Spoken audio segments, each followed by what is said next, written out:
Well, hey, folks, the jury came back on the Megan Imirowicz case guilty. Guilty of causing the death of her father. Is this kid going away for life? And frankly, did the jury get it right?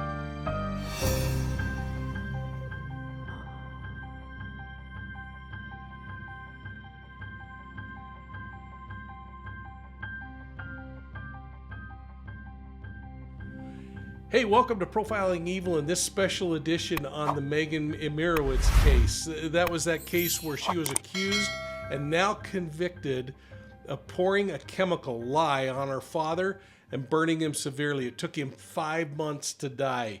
And now she's guilty of this case and frankly has gone away potentially for the rest of her life. Let's take a moment and look at the reading of the verdict and the polling of the jurists. Ladies and gentlemen of the jury, I understand that you have a verdict. Is that correct? Ma'am, are you my foreperson? I'm going to ask that you hand the envelope to my clerk, Ms. Torres.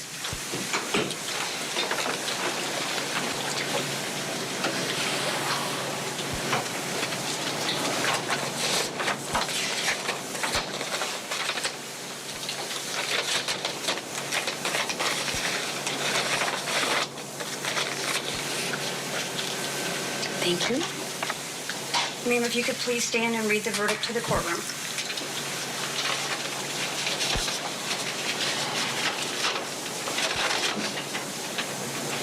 Guilty of chemical irritants, unlawful use causing death.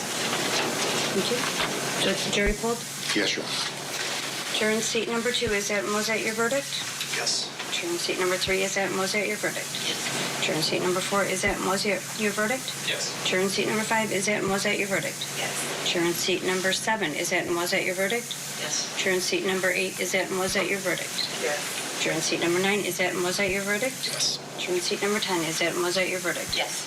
Juror in seat number 11, is that your verdict? Yes. Juror in seat number 12, is that your verdict? Yes. Juror in seat number 13, is that your verdict? Yes. Juror in seat number 14, is that your verdict? Yes. Anything else? No, Your Honor. No, Your Honor. Ladies and gentlemen of the jury, I will meet you back in the jury room. All rise, the jury.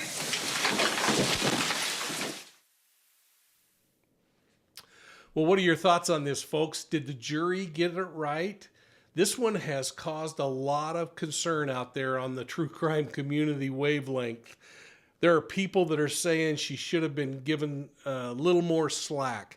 There are others that saying she committed a crime and she did it calculated and she needs to go away for life. I hope you'll take a moment, put your thoughts down below. But what I want to do is play the state's closing arguments for you. And then I'd like you to weigh in after you read or listen to that. The question I've got is, are they going to meet the facts of the case in this thing? Sometimes we don't like the outcome, but the state does check all the boxes. Let's watch. Good morning, everyone. Thank you again for your time and attention. This has been a long trial, and it's been a little bit disjointed. I acknowledge that. It couldn't be helped, I'm afraid.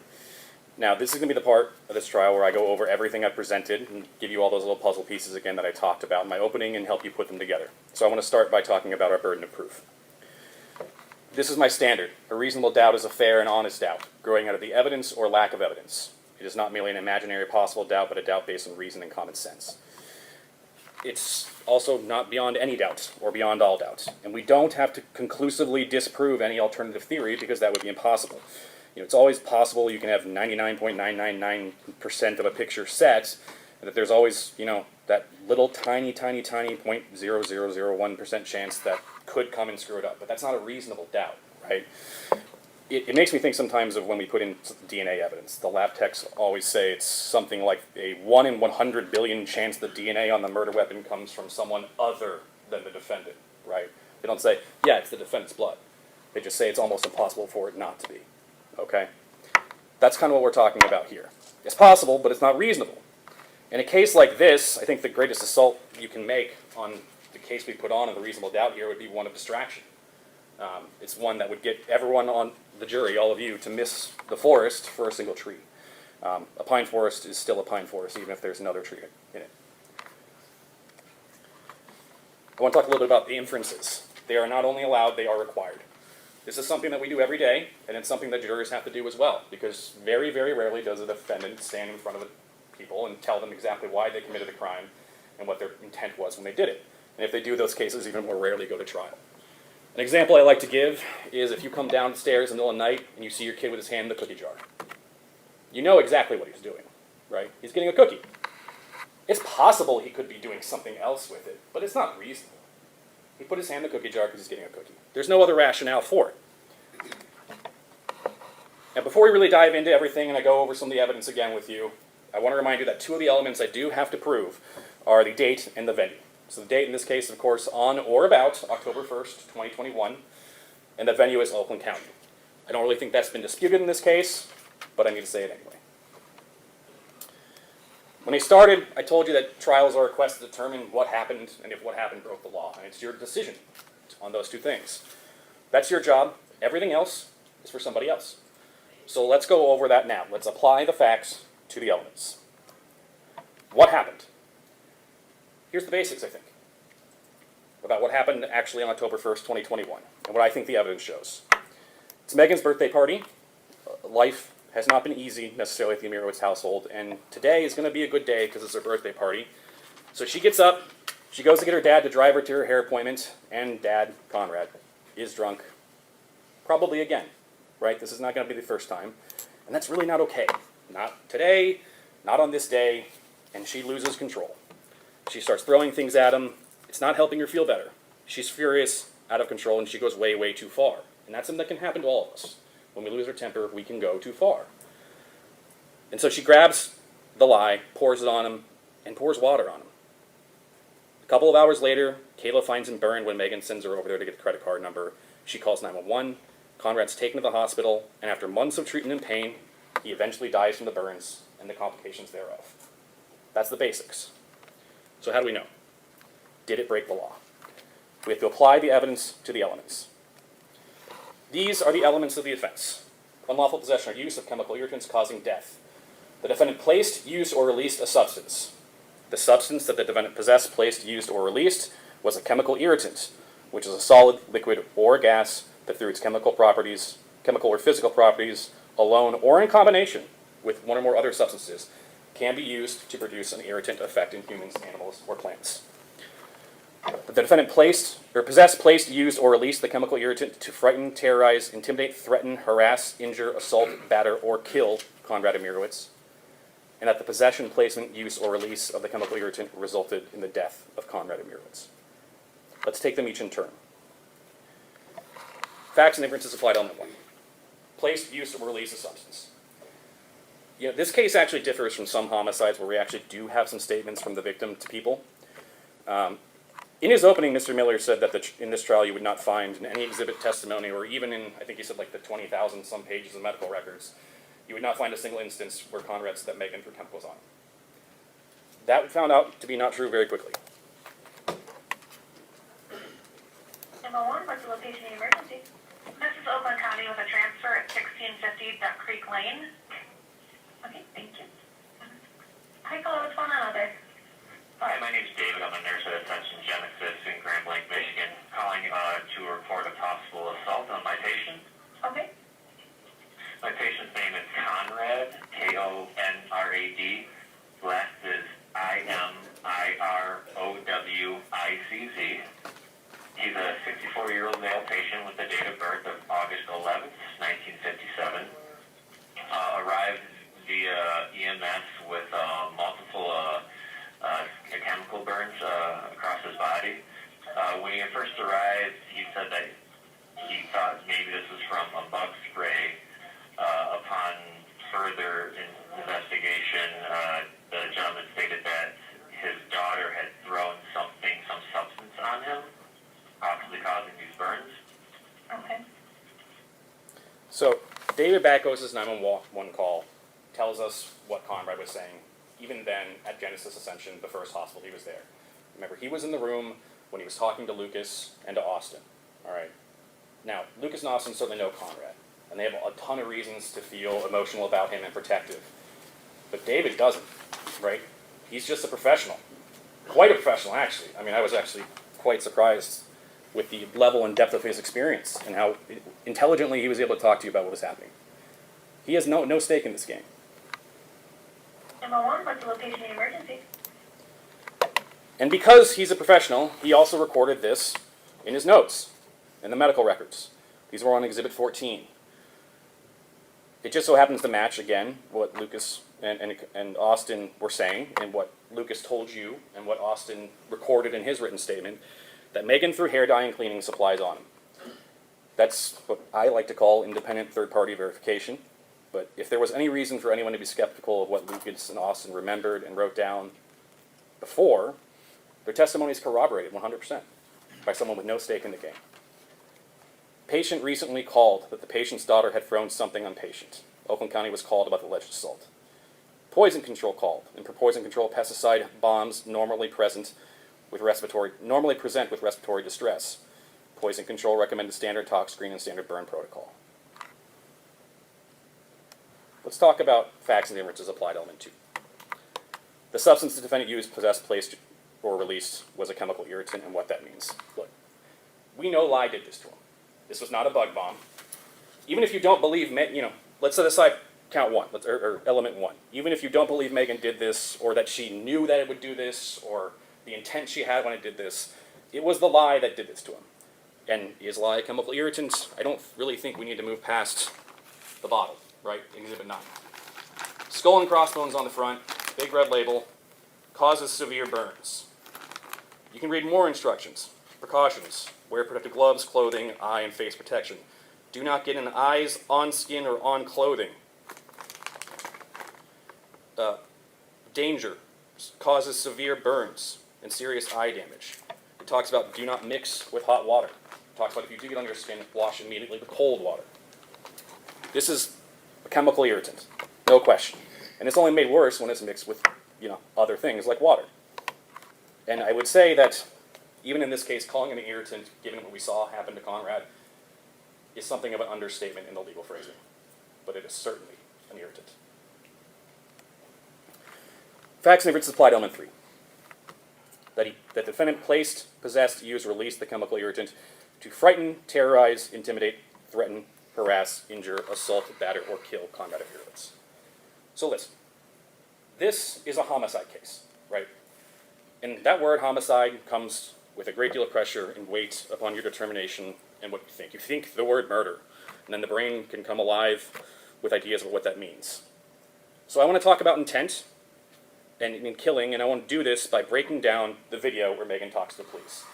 It's a little hard to hear because of the static and the technology. So I've chopped it up into little bits. We're going to go through most of the video that I showed you in smaller sections and smaller portions to keep it easier to track. And then we're going to, apply it to this element and, of course, some of the others while we do it. So this section is 2 minutes 45 seconds to 3 minutes in the video.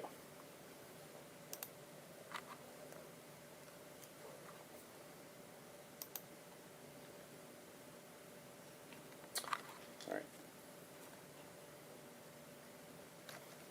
I don't know why it doesn't play.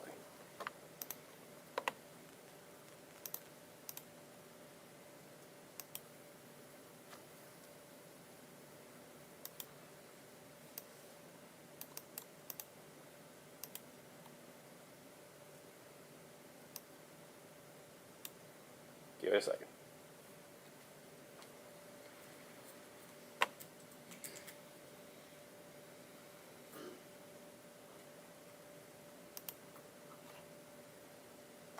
One moment, Josh.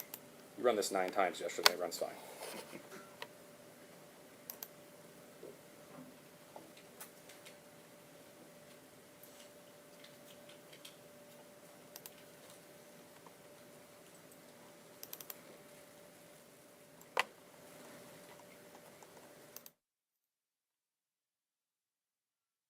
I started yelling at him and crying because obviously that's like part of being out there. Absolutely. Stop drinking and it breaks my heart. Absolutely, it's tough. I totally understand.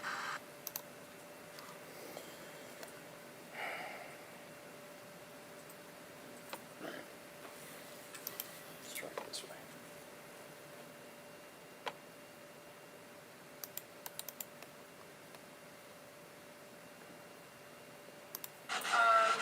I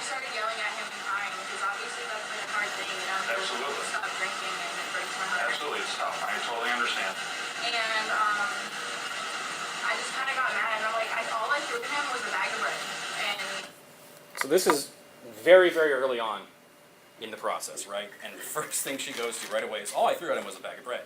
They hadn't even asked her, what she did, really. They hadn't told her, did you throw anything on him? They hadn't suggested a single thing to her. They had just asked her, tell us what happened. And she goes right to, I was throwing things at him.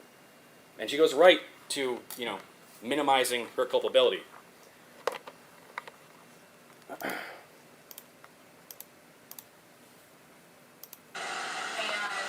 that's when she told me I don't think he's okay, something's wrong with him. And I was trying to ask her what was happening, what was going on. But I don't know. And then my brother texted me and was Megan, when Kayla's done calling an ambulance, tell her to call me back. So then I told her, and she called him. So she's talking about Kayla now, and how Kayla came over and did this and called her. Now, remember what Kayla testified to, though. Kayla testified that when she called Megan and told her that he was burned, she kind of just scoffed and hung up the phone. And then she called Austin, and Austin told her to call 911. So what she told the police here is already a lie, right? Kayla has absolutely no reason to lie about this. Let's not forget that Kayla was one of Megan's friends. She was going to the party that night. She's the person she trusted to go back and get the credit card information to pay for the hotel room. Kayla didn't take the stand and lie to you. One of them did. One of them lied to people, right? It wasn't Kayla on the stand. It was Megan to the police.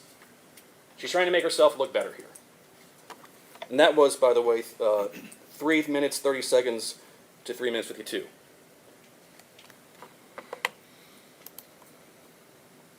We're going to move on to 3 minutes 54 seconds to 4 minutes 25 seconds. My mom called me and she was Megan, did you do this to your guy? And I was no, I didn't. I would never intentionally hurt my own father, and it kind of sucks that they all think I would. But I could never do that to him. I didn't. And there's a lot of stuff over in that area, so it could have been over there since our house is a mess. And What could have been over there? they said chemical burn, so I don't know. But my dad puts a lot of stuff over there. I don't clean it up because I shouldn't have to be the adult mom. All right. So she's already saying I never intentionally would hurt him, right? But we already admitted to throwing things, but now it's I wouldn't intentionally hurt him. She's already protecting herself. She's already making an excuse. And I want you to remember that part where she says, there's lots of stuff over there. There could be lots of stuff over there. Because that's going to come back later.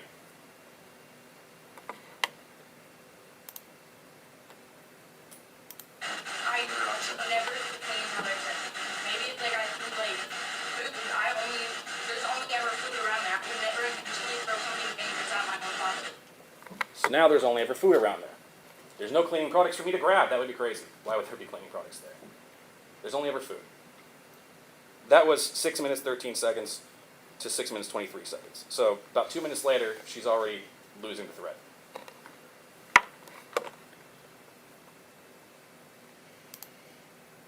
Okay, is it possible that you threw some other things aside from bread? I mean, it could be possible. I don't know. 7 minutes 13 seconds, so 7 minutes 20 seconds. We're now at the point where, okay, it could be possible I threw something besides the bread. It could be possible there was other stuff there. Do you remember throwing anything at him that caused this white powder to rain on him? Not intentional. We're not saying you intentionally tried to. We're trying to figure out what she threw. I don't think so. I mean, there was liquids, but there wasn't What kind of liquid? That's the detail we need to know. probably water or something. I don't remember. Like a water bottle or like a cup of water. It was in a bottle of water. Okay, and then that's still on him? So we went from bread, nothing but bread, to it could be other stuff, it could be possible. Now it's liquids. And by the way, she was specific. It was a bottle. Right? It wasn't, I don't remember what kind of liquid it was or what it was in. It was a bottle. She knows. And that was 7 minutes 38 seconds to 8 minutes 11 seconds for the record. Going on. So do you want to restart and tell us what happened? Okay, so what happened? So I was throwing things. I was just grabbing anything that was on the floor. And then I just got I got tired of it and I walked away. So she was just grabbing anything around. That was 8 minutes 41 seconds, 8 minutes 57 seconds. Out of it. Okay. When you were throwing stuff, right? You're unintentionally throwing stuff. Not, you know, it just, I understand, totally get it. Like, we're not adding, it's Sure. around. Right, that's fine. When you threw anything, because we need to help the hospital out here. They're trying to figure out what's going on because, like I said, he's in rough shape, okay? Was there any white substance that flew out of something when you threw something at him or anything? We're trying to help your dad out here. I think so, yeah. Okay. 9 minutes 37 seconds to 10 minutes 5 seconds.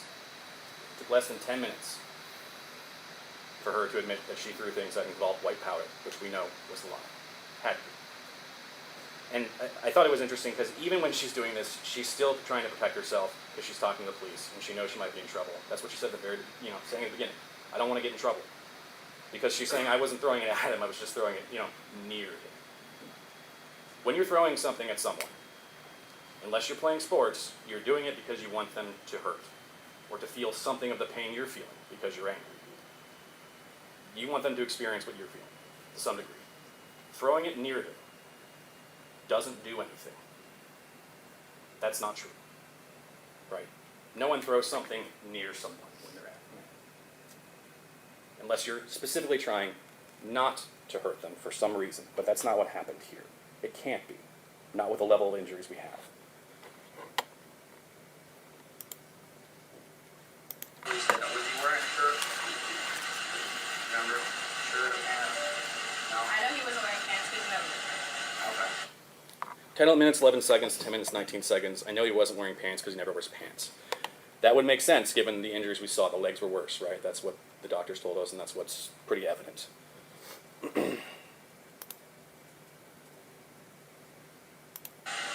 Where on the body did you see that white stuff? It mostly went on the couch, a little like on his like lower legs, but he was mostly covered with blanket.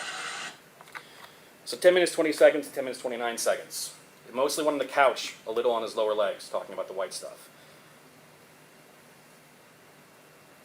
How would she know that if she didn't do it? Right? She knows where it went, and she's still trying to pick herself because she says there was a blanket in the way, which is absurd. Most of it didn't go on a blanket or on a couch. It was all over him. We saw. The back of that one leg that's in that photo was completely black, from heel up to the end of the leg. So most of it didn't get anywhere on the couch. And we saw the couch. There was a little bit on the couch, right? There was a little bit on the blanket. But look at his body.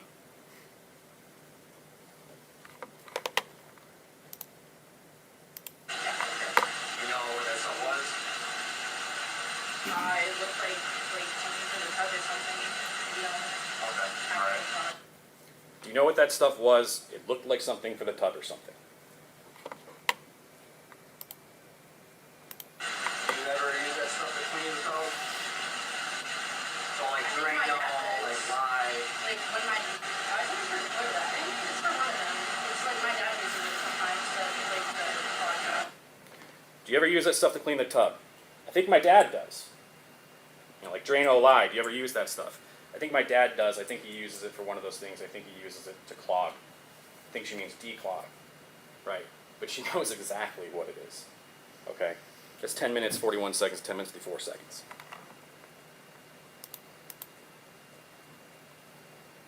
You know what that stuff does to someone's like skin? You don't know? What do you think it is? It feels good if you have that Draco type of stuff on your skin? Do you know what that stuff does? Do you know what it's like to have that skin? Do you think it would feel good to have on your skin? This thing is easier to hear via headphones. I don't know if you're going to be able to have it in the back. So there's really two options here. Either she says something very, very quietly, or she doesn't say anything about it at all. Which would be the only time that she doesn't answer a question, basically, in this whole interview. Right? That suggests to me that she knows that it's not going to feel good. Because, of course, it doesn't. She knows this is stuff you use to declog a drain and clean a bathtub. She knows that this isn't going to be something you want to put on somebody. And even if she doesn't, the bottle will tell you. When you threw it on, was he just motionless sitting soaked into his skin, right? And then you took off. Is that the extent of kind of what happened? So he was motionless. That was 11 minutes, 12 seconds to 11 minutes, 24 seconds. We know that he was drunk. We know he was very likely passed out. So she did this to a person who was unconscious, asleep, and couldn't defend themselves, and couldn't move, and couldn't take action to even clean it afterwards, right? This is an intentional act. This isn't something she's doing even to convey the kind of rage to him, because he's not even awake enough to see it. This is something to be done for him to feel later.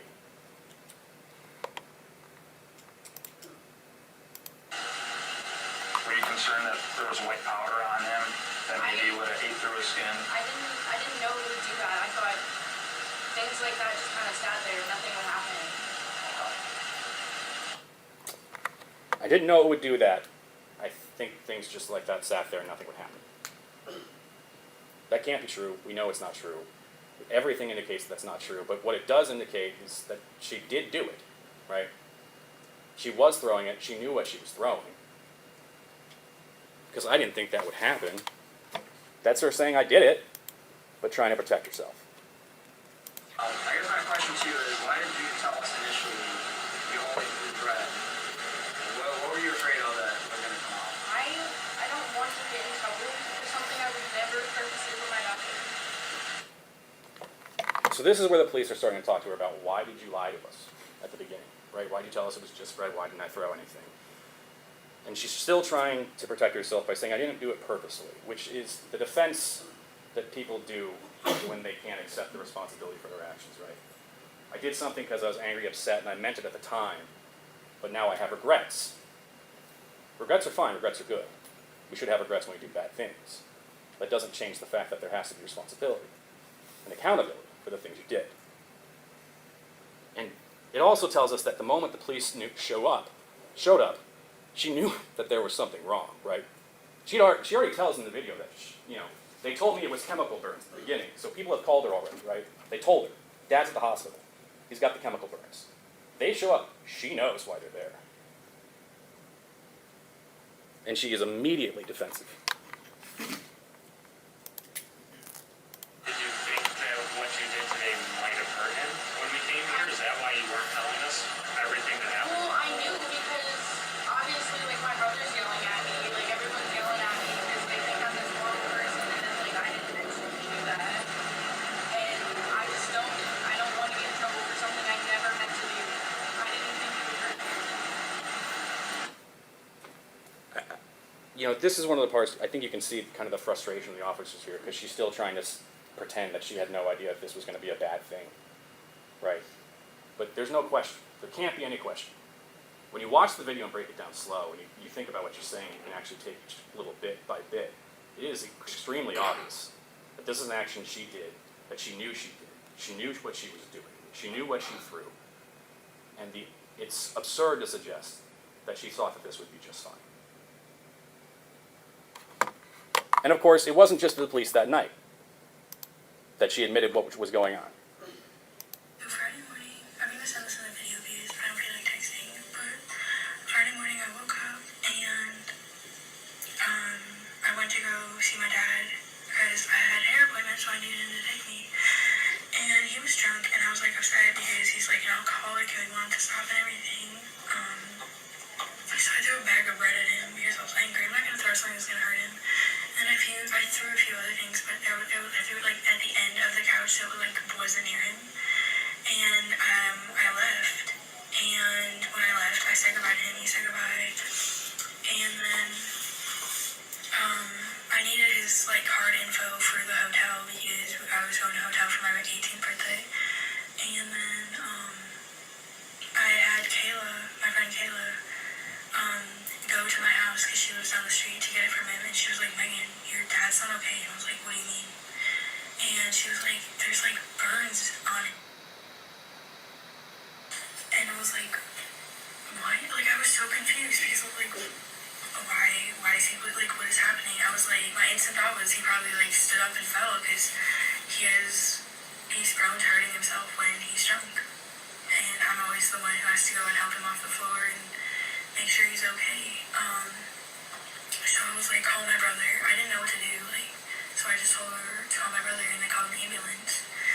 And it's like, apparently there were like chemical burns on him, and I'm like, I was so like, I didn't even know what was happening. And then my brother's like yelling at me, saying I didn't do it. When I left, he was perfectly fine. I would never intentionally hurt my dad. Anyone that knows me knows that I'm against violence. That my dad's like my best friend. I'd never hurt him. And my brother wasn't even there. And Lucas, Kobe, and Bella West over here are like, since they're all best friends, they were like talking to the police, and they were like, yeah, Megan did it. She did it. Were you there? No, you weren't there. Neither was I. Nobody knows what happened. But they all blamed me because people like you in this world don't know how to shut up. And so they all they blamed me. They said it was my fault. I wasn't there. I didn't. The cops came to the hotel I was at, and they were like, so your dad is severely injured. He's in the hospital, and everyone's saying you did it. You mean everyone who wasn't there? Is that because what? And they were saying like my mom said that my dad didn't know what happened. He didn't know. Like, so how are y'all gonna arrest me for that shit? So they took me to jail. Even though I'm fucking innocent, they took me to jail. And I was there until yesterday. I got out. And then I have to live with my mom now, which is like no problem. Like, I'd rather be here and happy and be able to be the girl that I know I can be and have my future and everything. But my brother and Bella and Lucas all have my cat, so I have to go get that. The whole school fucking knows, and everyone's gonna judge me even though they don't know what fucking happened. I'm like, I have like court dates and everything, but hopefully everything turns out good, but yeah.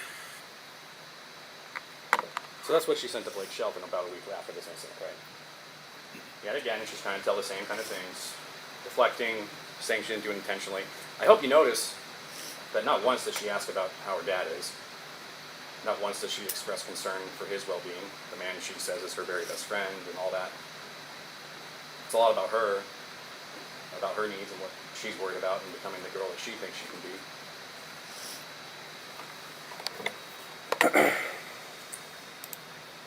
So let's talk about intent and homicides and what Megan intended to do.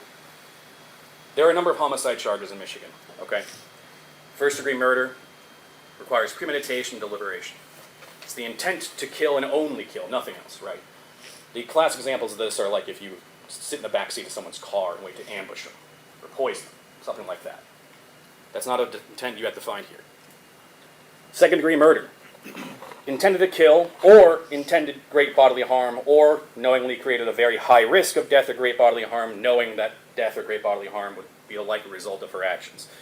That's sometimes called depraved heart murder. Okay, this is someone whose actions are so reckless that they have to be criminal, and it's just absurd.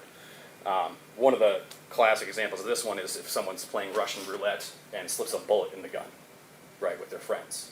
You don't know who does it. Voluntary homicide. It's the same elements of second degree for intent, but it has to be triggered by some intense event. The classic for this one is when you stumble upon your spouse and they're cheating on you, and you snap and you kill one or two, right? That's voluntary homicide. Your charge is not that. It's none of those. You don't have to find an actual intent to kill ahead of time. You don't have to find that she did this with the desire to kill him. Just that she did it with the intent to frighten, terrorize, intimidate, threaten, harass, injure, assault, batter, or kill. I'm not playing video.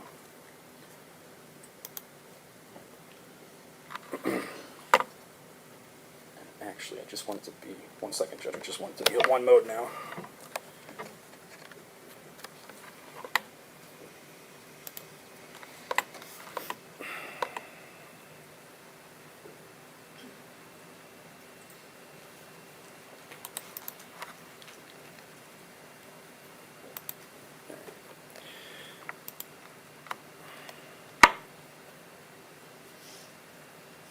the intent on our chart.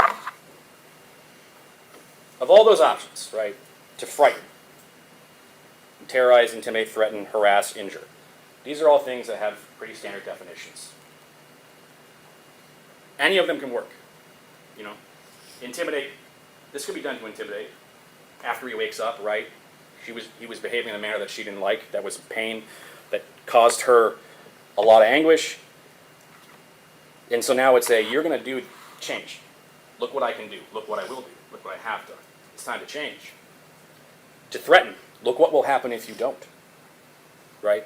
To injure. That's certainly something that was done here. Or to assault, batter. Right? That's an attack. To do something when you're trying to cause someone harm, and to hurt them, but maybe not kill them. You don't have to find intent to kill. I think you can. I think there's enough evidence to do that. I think when you look at the burn patterns and the injuries, which I'll probably go over later, you might be able to find intent to kill here. But you don't have to. And the thing is, you all don't have to agree on which intent you find. One of you can think it was intent to kill, one of you can think it was to intimidate, one of you can think it was to frighten, because I bet when you wake up and you have burns like that over, it's scary as hell. Certainly Austin said it was scary, and that his dad was scared when they were at the hospital. You don't have to agree on which one.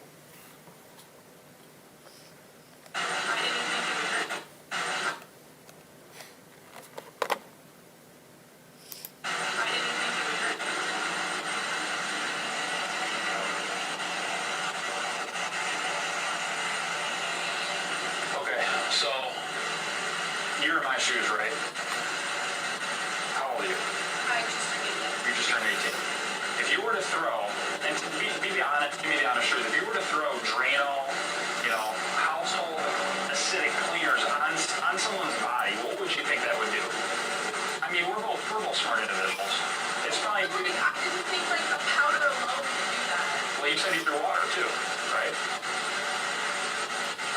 You see all the water and the drain open this? Okay. So, at this point, I'm going to have you turn around. You are under arrest, okay? All right, so turn around, place your hands behind your back, okay? We'll try not to make it.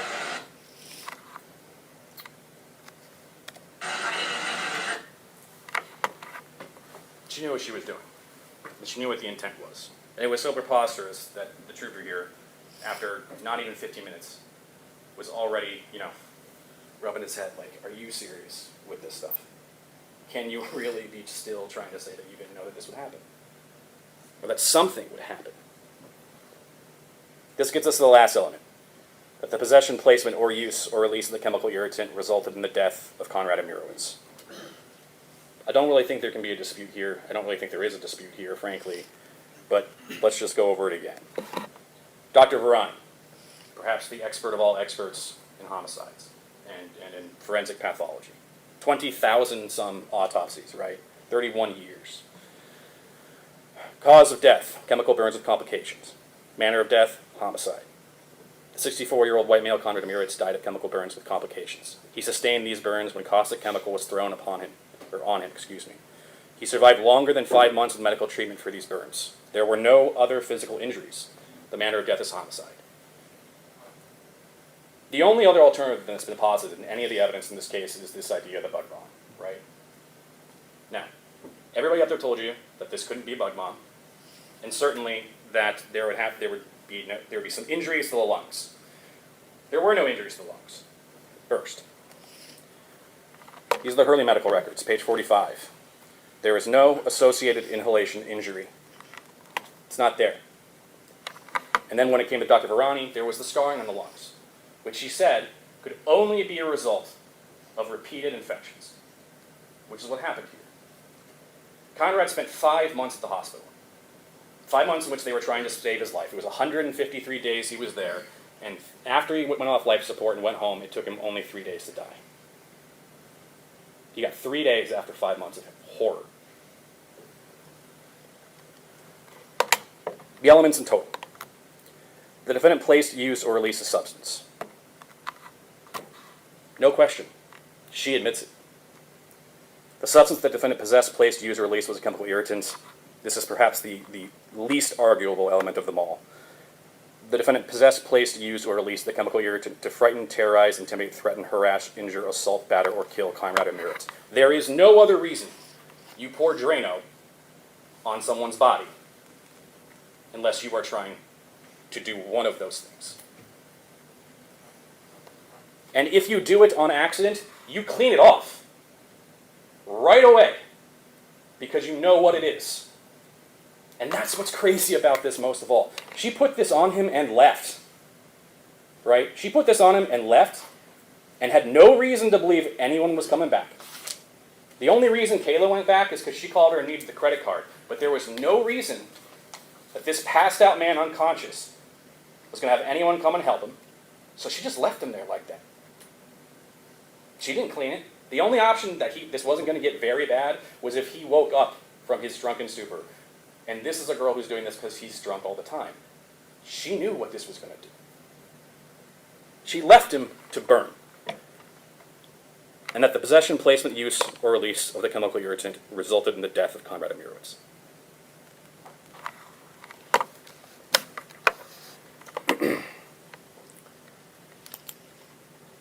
I want you to think about all the evidence in this case and all the burns, and whether or not there's actually any dispute to any of these elements, really, from the defense that was put on.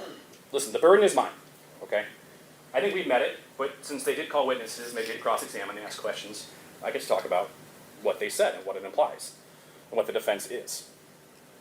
Did anything that they put on, or any questions they asked, or the answers that came with those questions is the evidence for you to consider, not the questions themselves, did anything call into question what happened? No. Nothing actually called into question if Megan was there, if she's the one who did it, what was done, the damage that was caused, the knowledge or intent. Nothing. There's not a factual dispute.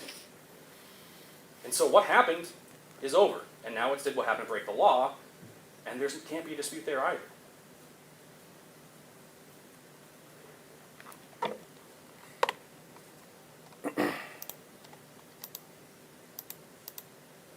Ladies and gentlemen, I get another chance to talk to you in a little bit after Mr. Miller goes.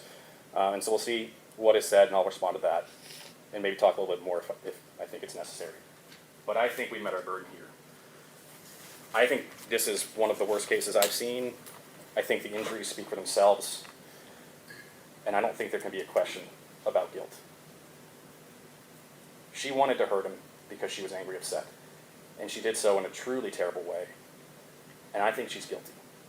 And I think the evidence shows she's guilty, and so I'm going to ask you to give her the consequences that I talked about in the beginning, the consequences of her choice to hurt him, and find her guilty on count one. Hey folks, it's Mike from Profiling Evil, and I wanted to take a minute and tell you about our affiliate, Truthfinder. It's a company that I've been using for a couple of years to research cases and individuals. Now, Truthfinder uses publicly available information, but it brings it together in a way that provides answers quickly and concisely. You can use Truthfinder to check out that new love in your life, or just to find somebody you haven't seen for an awfully long time. Truthfinder provides these comprehensive background reports, telephone reports, email reports, and even location information. So when you go in and examine the information in their search results, you're going to find personal information, contact information, and places where your target has lived, not only historically, but currently. Now, all this can seem really overwhelming and maybe a little invasive to you. So I want to make sure you understand all of the information is publicly available information. Truthfinder just has an algorithm that brings it all together in a way that makes it a whole lot easier to access. Now, Truthfinder is an affiliate, which means we get a tiny commission when you sign up. It's about enough to buy a Diet Dr. Pepper, frankly. But I want you to know that I use it every single day, and I hope that you'll take a moment and sign up with them. I've given you a discount code, and it's down in the link below, so make sure you grab it. EVIL10. And remember, you can cancel this thing at any time. Now, well, there you go. How do you feel about the facts of the case, folks? Bottom line is the prosecutor clearly must have checked all the boxes. And while we may not like it, some of you may, this kid fit and was responsible for all the elements that will potentially send her away for the rest of her life. Now, I'd like you to listen to what the defense said in their closing arguments. Not only was their opening argument short, their closing argument was short as well. I can't imagine they were doing anything more than appealing to the emotion of the jury in hopes that they'd cut this kid some slack. And if you get a minute, go back and watch yesterday's video on this case where we talked about it in more detail. But let's watch that. Ladies and gentlemen of the jury, this is my last opportunity to speak with you. Mr. DeSantos gets one more shot. I want to thank you for sitting here. This is not one of the most pleasant cases in the world, but I want you to take a look at everything first and listen. I want to play the video of Conrad Imirowicz. Right now? Yep, I'm ready. Okay. This is what the victim had to say, and it's rare you get a chance to see what the victim has to say.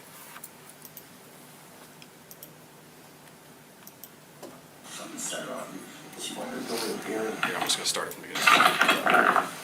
That was close, but Something set her up. She wanted to go to the beer. I'd be at a new place. I couldn't get her in for whatever reason. So we're going to go to a hotel. Then she wanted her hair colored. She's got really dark hair. It might be black like your mask. And it's very hard to color. Okay, but you got a pacemaker, right? No. No? No. Alright. I have nothing. Nothing in you at all? medications, no. Do you mind if we go in your house? But go ahead. Okay. Door's open. That's fine. And so I don't know. Last night I noticed you threw a bunch of stuff at me, got mad. What is like stuff meaning? There's she rearranged her bedroom, so there was a mattress on the wall. She heaved that and went crazy on that stuff. I've asked her to take out the garbage several times, and that hasn't been working. But Is this kind of I'm trying to gauge this. Is this a normal behavior that she would throw stuff on you to burn you? no. She usually gets an argument. Okay. I get mad at her, she gets mad at me, we badmouth each other. It's not normal, Okay. right? This is This is very, very good. So, last night I had half a Smirnoff, put the bottle down, put the cork back on. Put the Smirnoff? No, it was a little. Oh, the airplane size? The Smirnoff, what do you call it? Smirnoff Ice. Oh, a beer, like the beer thing. Beer thing. Yeah, like the seltzer. The little seltzer, right? Sure. The lemonade. So I watched watch the movie, shut off my phone, all in the night. It was pretty early. And then this morning, I got up, finished my Smirnoff, watched the rest of the movie, went back to bed. And then they said, I got all kinds of people in the house with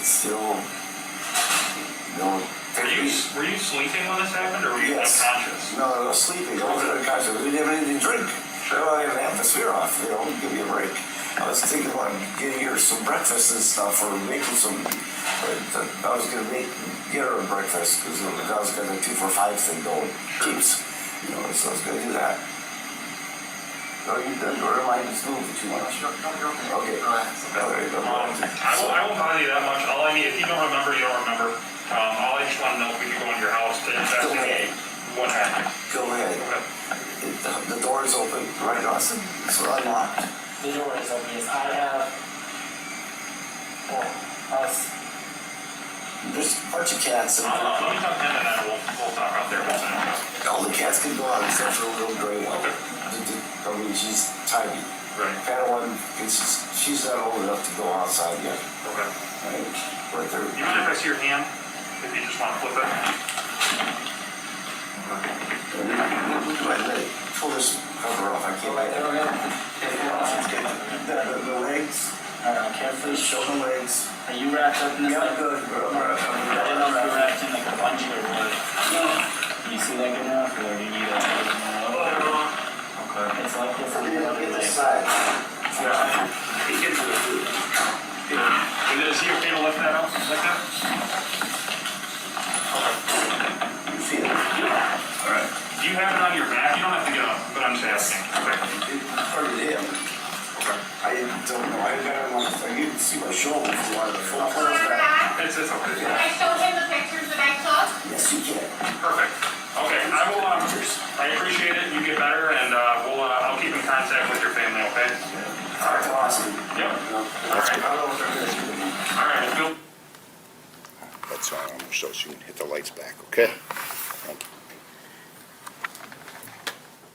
you. Rarely get a chance to see the victim make a statement. His statement is that he was asleep, he doesn't know who did this, he doesn't know what happened, he was intoxicated. Well, actually, he didn't say that, did he? He only had one Smirnoff off ice, but they told the trooper that he was a .3, which is close to 4 times the legal limit to drive. Now, if we go over the witnesses, Kayla said, I got communication from Megan. 10:30 in the morning. That's when supposedly all this happened. But based upon her statements, if I remember correctly, she didn't leave till 2:30. Now, she also said in her little interview she had talked to her dad. If you remember him, he remembers the incident, and he remembers her throwing things at him, an argument. He got up afterwards. He watched a movie, had the last of his Smirnoff Ice. That's what he said. Now, it's unfortunate that the troopers didn't get any fingerprints, didn't take a look and see what liquids were there, didn't do any investigation into the house. Basically, the troopers are there. They know he's burned. They know somehow this got on him. I mean, the officer in the tape says, yeah, we're looking into this to investigate. Is this a self-inflicted accident, or did you pour it on here? Now, let's think about this. She's 18 years old. This is her birthday party. This is 12:30 at night. She's already aware that her father has chemical burns because her brothers called her and contacted her. She's already aware of what's going on. They go there. She's cornered back in a vehicle with her back to the vehicle with 3 officers on this side. She's 18 years old. She's at a party. Did they look at her and say, well, you know, how you doing? Is it okay? They cornered her and put her in the car, put her there so they could get what they wanted, a confession, so they wouldn't have to do any more investigation. She's 18 at a party. And did they check for alcohol? Did they look at her eyes? Did they do anything? No. They said they went there to investigate. They asked her. She said, this is what happened. They weren't happy with that. They kept going. They pushed this. Their job's to close this case out. Their job's to get a confession. And that's what he got. He wasn't happy till he got what he wanted. He went there to arrest her. That's what we've got. Now, Mr. DeSantos said that in those medical records, you'll find statements made by Mr. Imirowicz blaming his daughter. No, you won't. Nowhere in those medical records does Mr. Imirowicz blame his daughter. Everyone assumed it's her. She lived there. They assumed it was her. They did no investigation. They did nothing. Closed their case out. They're done. There's liquid on the floor. They didn't find out what kind of liquid it was. Although his ex-wife testified she went in there and there was a bag of feces at the thing, at the couch. It was liquid on the floor. Frankly, it's probably his urine from sitting there. The couch was in bad shape. Nobody tested it. There's fleas. The bathroom downstairs in bad shape. This is a house that is a nightmare. This is a house I hope none of you ever have to go into. This is a bad situation. There's trash bags all. They have to move the trash bags to get up the stairs, to get him down.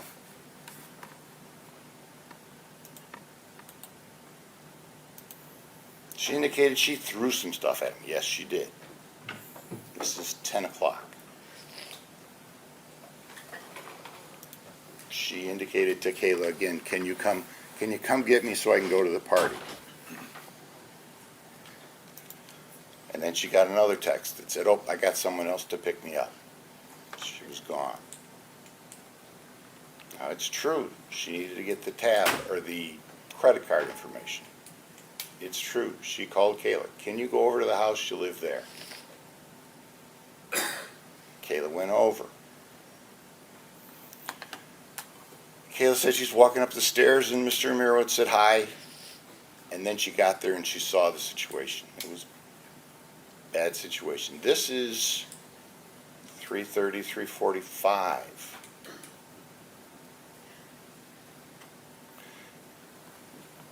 If Mr. Imirowicz was chatting, he still was drunk. Because at that point in time, he didn't have any more to drink. They came and got him.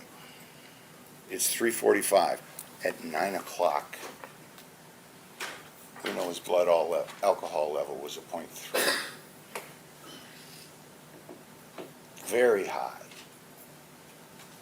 He didn't have anything to drink, we know, from 3:30, 3:45 to 9 o'clock. Now, if they're saying that this occurred at 10:30 in the morning, he would have been unconscious all that time. How much would have he had to drink? Where he wouldn't have been alive. It's not possible. But remember, he was doing something. Something about a bug bomb. There's fleas in the house. Again, not a good situation. What did he do? He got up, he watched his movie, he had his Zima, or not Zima, excuse me. He had his ice, supposedly. Even the trooper said, look, he had more to drink than that. That's not possible.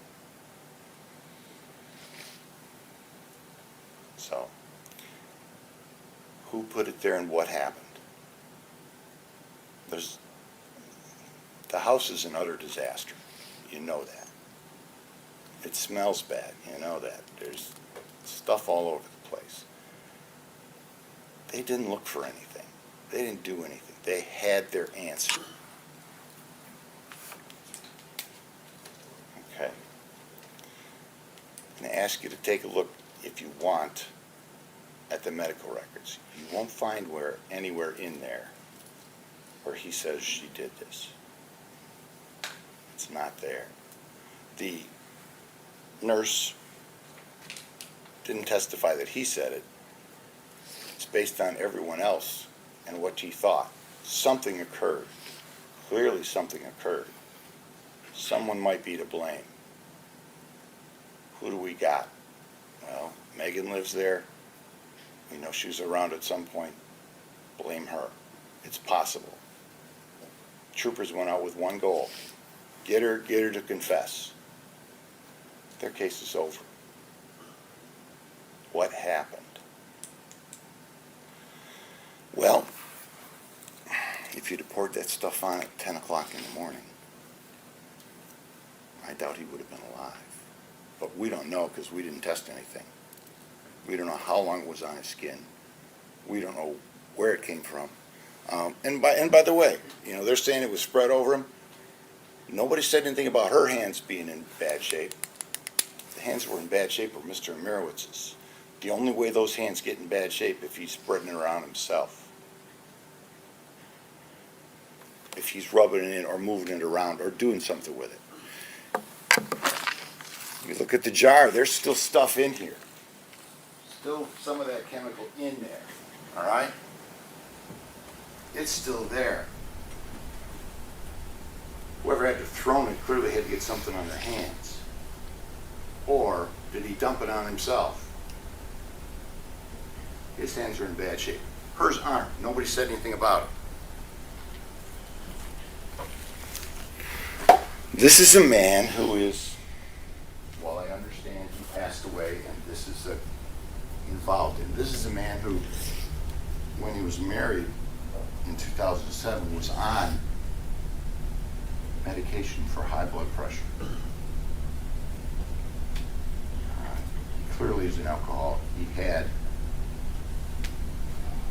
liver problems, which healed. He clearly had kidney problems. He had some bladder problems. His son had moved out. He's got some issues going on. He's not in good health. Shows up to his son's graduation ceremony, half his head shaved, dirty, really intoxicated. He's an alcoholic. He doesn't remember what happened. He remembers something about doing something with a bug bomb. Was it the bug bomb? Was it this? What happened?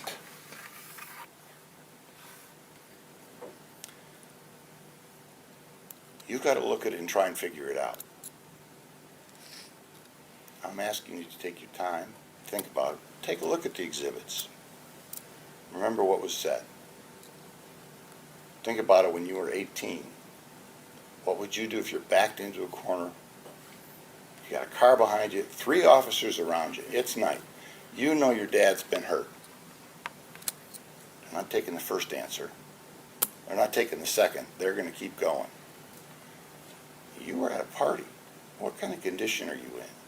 What's going on? You're afraid. Your brother's already called you and said, you did this, Megan. This is a difficult situation. Nobody's saying she intended to do anything. Well, Mr. DeSanto's actually saying, yeah, she intended to kill him. I don't think so. You get to reconstruct. You are the trier of fact. You're the ones who will make a determination.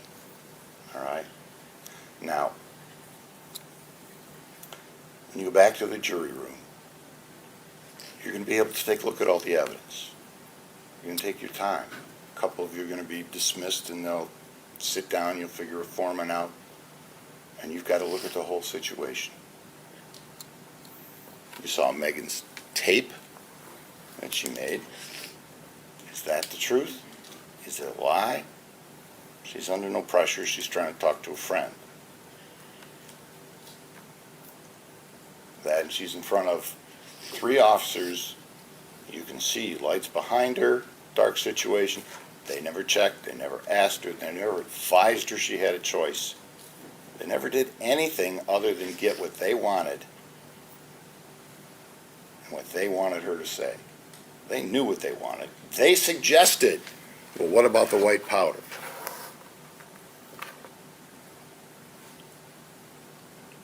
He said she threw a bottle with water.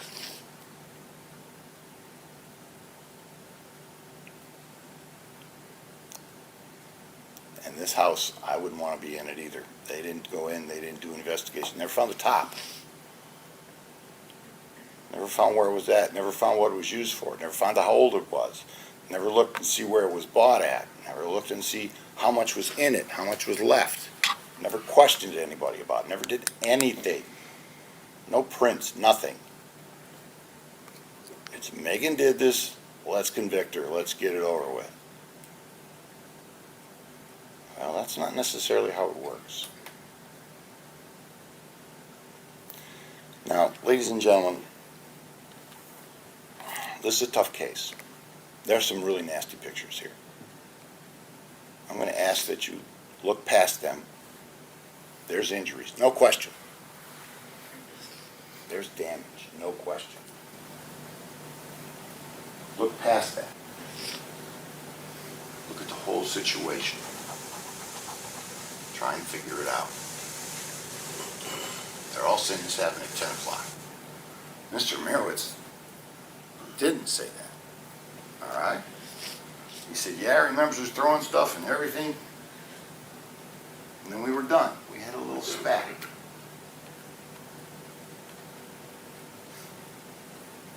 He then went and sat on the couch, had his Zima, or I keep seeing Zima. I mean ice.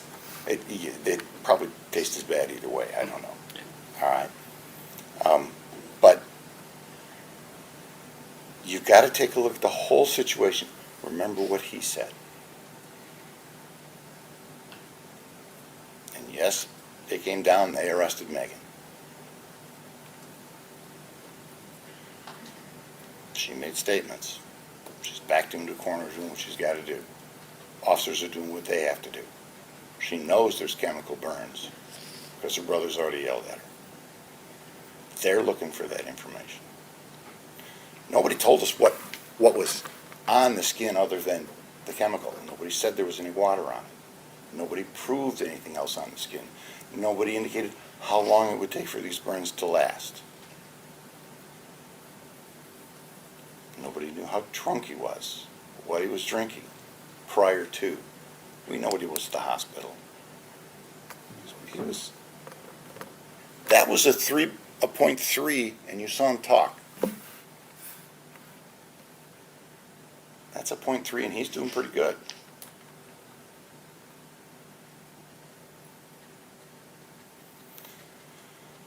When you deliberate, please take a look at all the evidence. Take a look at everything else. Figure it out. I mean, clearly, things are thrown. Clearly, there's a domestic situation. Father-daughter, they're living in the same house. There's an argument. Well, they argue a bit. I remember her throwing things. He doesn't say anything about chemicals. He got up. He had his Zima. He put off a bug bomb. That's a little odd. What else did he do to try and clean up? Why else was the lie around? Everything was up there. We don't know. They never checked into anything else. There's no other statements by Mr. Imirowicz. There's nothing else you can find.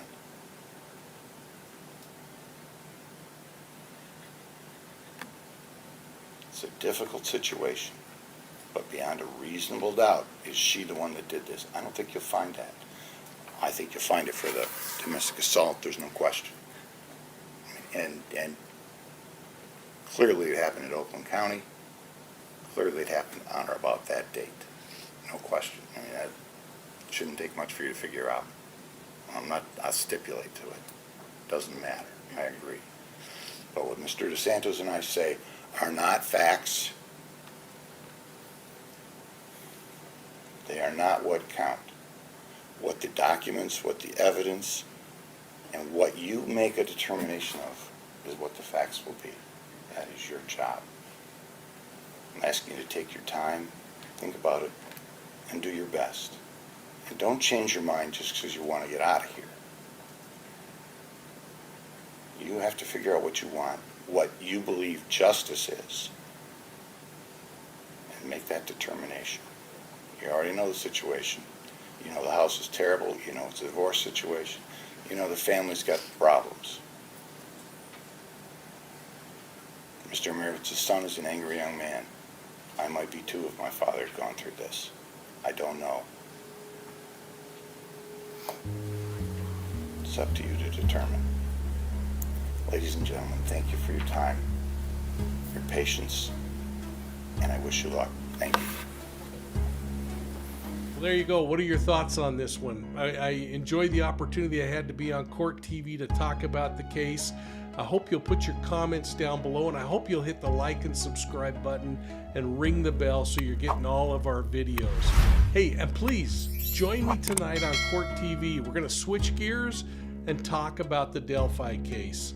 This one, again, is another one that's been hanging on for a while and continues to get a little bit more interesting. Thanks for your support of Profiling Evil, and we'll see you all soon at the next crime scene.